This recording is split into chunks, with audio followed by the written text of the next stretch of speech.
Bonjour à toutes et à tous. Aujourd'hui, je vous propose une review de mon nouvel HP Envy 13 Kaby Lake.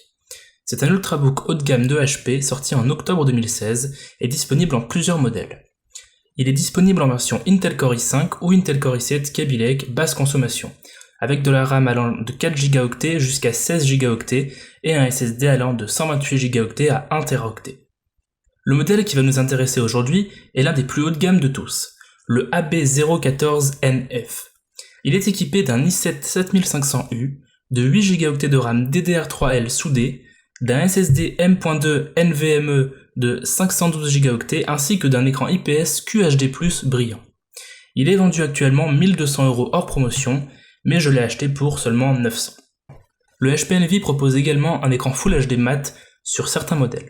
Un modèle avec écran sans bordure va sortir prochainement, mais il n'y a que très peu de différences fondamentales avec cette version, puisqu'il partage la même architecture Kaby Lake. À l'extérieur, on peut apprécier un magnifique châssis en alliage d'aluminium et de magnésium. Cela permet au PC d'avoir un design très haut de gamme, un peu comparable à celui des MacBooks d'Apple. Le tout a vraiment l'air très bien construit et pèse 1,3 kg selon HP. Il est également vraiment très fin, c'est la conséquence directe de l'absence de lecteur DVD.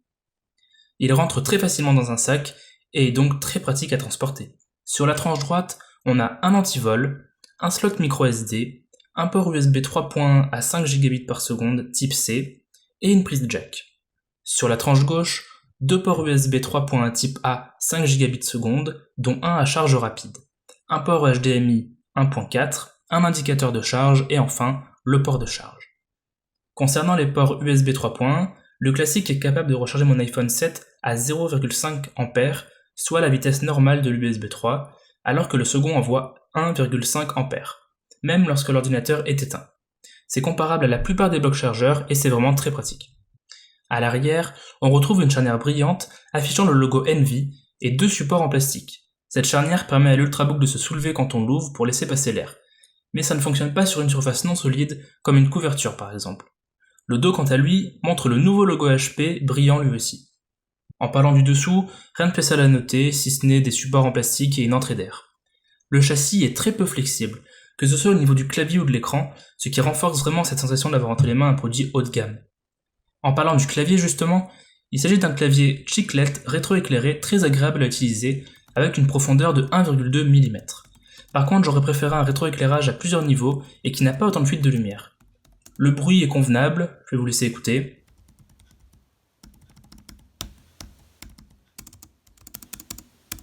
Le touchpad multipoint Synaptics est plutôt agréable également, il est assez large, en revanche la sensation de clic est assez inégale selon les zones. Il gère les commandes multipoints comme le pincé pour zoomer par exemple. Il y a deux enceintes situées à gauche et à droite du clavier, elles ont été réalisées en coopération avec Bang et Olufsen et produisent un son vraiment très bon, je vous laisse juger par vous-même encore une fois.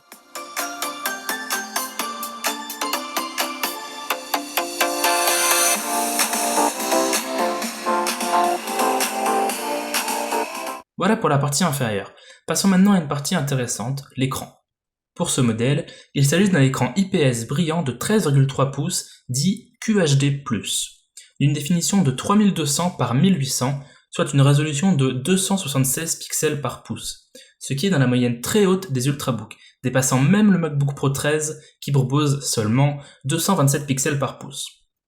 L'écran est vraiment magnifique, il est idéal pour regarder des vidéos sur YouTube ou Netflix en Ultra HD, ou encore pour l'édition photo ou vidéo par exemple. Grâce à la technologie IPS, vous aurez des angles de vision assez incroyables de plus de 178 degrés selon HP. Côté technique, il couvre 97% du spectre sRGB et 76% du spectre Adobe RGB. La luminosité quant à elle est de 336 nits. C'est largement moins bon que les MacBook Pro 13 2016 et 2017 qui couvrent quant à eux 113% du sRGB et 91% de l'Adobe RGB, le tout avec une luminosité de plus de 500 nits.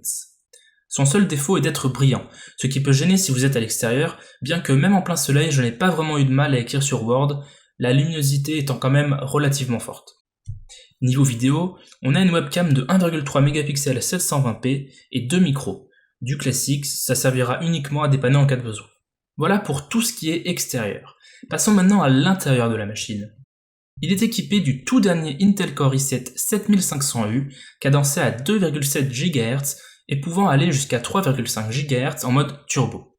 Avec son TDP de 15 watts et sa finesse de gravure de 14 nanomètres, il ne devrait pas chauffer ni consommer beaucoup en théorie, mais c'est un sujet que nous aborderons un peu plus tard. La nouvelle génération Kaby Lake est capable de lire le codec HEVC matériellement, sans utiliser de ressources CPU, même avec un débit très élevé, et elle est compatible avec le mode Ultra HD de Netflix. C'est la seule plateforme capable de lire l'Ultra HD de Netflix, donc c'est un point intéressant à noter. Les performances brutes sont bonnes. Il dépasse de plus de 16% son prédécesseur, le 6500U en multicœur, et de 20% en single core. Voici un graphique qui montre ses performances sur Geekbench par rapport à d'autres machines que je possède. Pour résumer, ce processeur vous permettra de faire toutes les tâches du quotidien et plus encore, que ce soit de la programmation, de l'édition photo ou vidéo, ou simplement naviguer sur internet. On retrouve aussi 8 Go de RAM DDR3L à 1866 MHz, malheureusement soudé, ce qui élimine toute possibilité de mise à niveau plus tard. J'aurais préféré de la DDR4, comme sur son concurrent le Lenovo IdeaPad par exemple. La puce Wi-Fi AC Intel est très performante. La vitesse est la même que je sois à l'étage ou bien à côté de ma Livebox. Malheureusement, je n'ai pas pu pousser la pouce dans ces derniers retranchements du fait des limites de mon routeur. C'est en tout cas a priori très bon. Elle est aussi responsable du Bluetooth 4.2 que j'ai pu tester avec la manette de Xbox One S. Les antennes sont situées à l'arrière de l'écran. La partie graphique est assurée par un Intel HD 620, que ce soit la version i5 ou i7. Cet Ultrabook n'est pas du tout fait pour jouer. Si vous voulez jouer sur cette machine, vous serez très vite limité, mais j'ai voulu tester quand même. Avec ce chipset, vous pourrez jouer sans problème à des jeux légers comme The Binding of Isaac Rebirth sans aucun ralentissement. En revanche, des jeux comme Fallout Shelter auront un peu plus de mal avec les définitions QHD+. Niveau 3D, n'espérez pas jouer à des jeux récents. Dirt Rally arrive tant bien que mal à tourner en très bas et en 900p. Voici les tests que j'ai pu réaliser sur différents jeux tournant avec le même moteur. GTA V obtient environ 15 fps en 720p avec toutes les options au plus bas, c'est donc totalement injouable. Cette puce obtient 20 000 en Geekbench Compute, ce qui est encore une évolution de près de 18% par rapport à la génération précédente. Bonne nouvelle si vous faites de l'édition vidéo. Passons maintenant à la partie stockage. On a ici un SSD M.2 NVMe fourni par Samsung. Il obtient des performances très correctes sur Crystal Benchmark, 1300 Mbps en lecture et près de 600 en écriture. Mais on est, là encore, très loin de celle des nouveaux MacBook Pro qui font le double. Cela permet cependant à l'ordinateur d'être très réactif et de démarrer en quelques secondes seulement.